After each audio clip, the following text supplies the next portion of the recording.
Well, this has been fun trying out different speakers with these amps, and the comments have been very helpful to me and very instructive in pointing out things that we hear which are true, and things that we want to be true, and things that are true but we ascribe them to different reasons than the actual ones.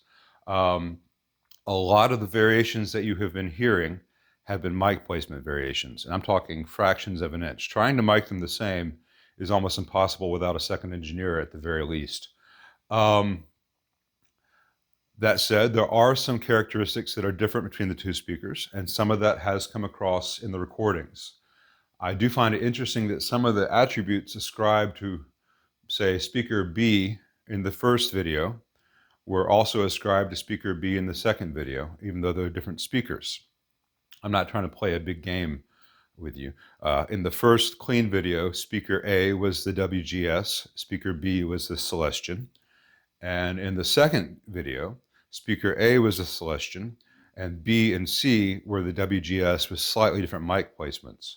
And I found it interesting that some people thought that in the second video, A and C were the same speaker with different mic placements. You know, as B and C were the same speaker with different mic placements. Mic placement makes a huge difference, and that's what I want to show you in just a minute with some focusing on the sound with different mic placements. I will say that the speaker sounds that the mic picked up were exaggerating differences which were very minor in the room, and maybe you can hear that in this video. The WGS does not sound like the Celestion Blue, or this particular WGS does not sound like this particular Celestion Blue. It does sound like a AlNiCo speaker appropriate for a Vox. And there are some other factors beyond just the speaker. These enclosures are different sizes. The one on the right, mine, is a 1x12, and the one on the left is a 2x12. And even though I'm only miking the one blue in it, both of them contribute to the sound in the room. And there's always going to be variations between those speakers and phase cancellations that you don't get with a single 1x12. The Vox cab there is a custom series, which means it's mostly MDF. And the one on the right is marine grade plywood. They have different internal dimensions.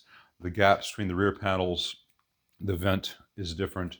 They're going to have different acoustic properties. I could flip the speakers into each other's cabs, and some of the characteristics that people like or dislike about A or B will migrate and stay, will migrate from the speaker and stay with the cabinet.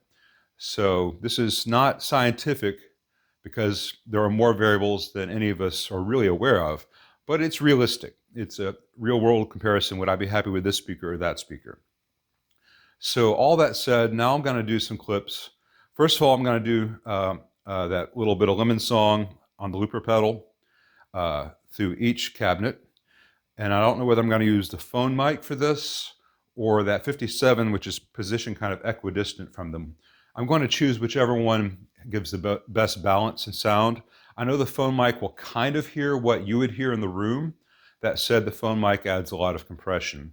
The 57 is equidistant from them, but it's a small diaphragm dynamic, and it's not going to have the low end response and detail.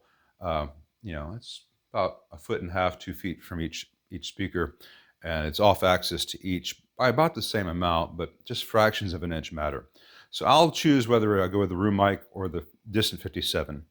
And then I'm going to do the 57 being moved across each speaker, so you can hear how the sound changes. I'll probably do another loop with a clean sound for that because the distortion can sound awfully grating on that. Anyway, so I'm going to let you hear the Lemon Song bit through each cabinet with the distant mic, and then we're going to do some close mic stuff and show how much difference the mic placement makes, even in small fractions of an inch.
Well, I know this isn't a very sexy video. It's not how to sound like Van Halen, practice, or Steve Vai, practice even more, or Stevie Ray Vaughan, practice, practice. It's the nuts and bolts of how an amp sounds versus how a recording of an amp sounds. I mean, this is the tip of the iceberg. We're not dealing with mic pre's, compression, EQ, multi-mic setups, rooms, processing, between plugins and vintage plates and echo chambers. There's a million things you can do, and people often do it. This is a straight, unprocessed SM57, just playing around with the basic variable of mic placement. So what does the speaker sound like versus what does the recording of the speaker sound like? And maybe this gives you a better view of what the blue versus the black and blue actually sounds like, because you're able to say, okay, they're in the similar vein, and it comes down to mic placement. In the room, I can hear maybe a little more scoop in the blue. Is that because it's a 2x12 and the two speakers together with a phase thing? It's hard to say. I will say that in the room, the WGS is sounding great, and the owner of this amp really likes it. So more on that later.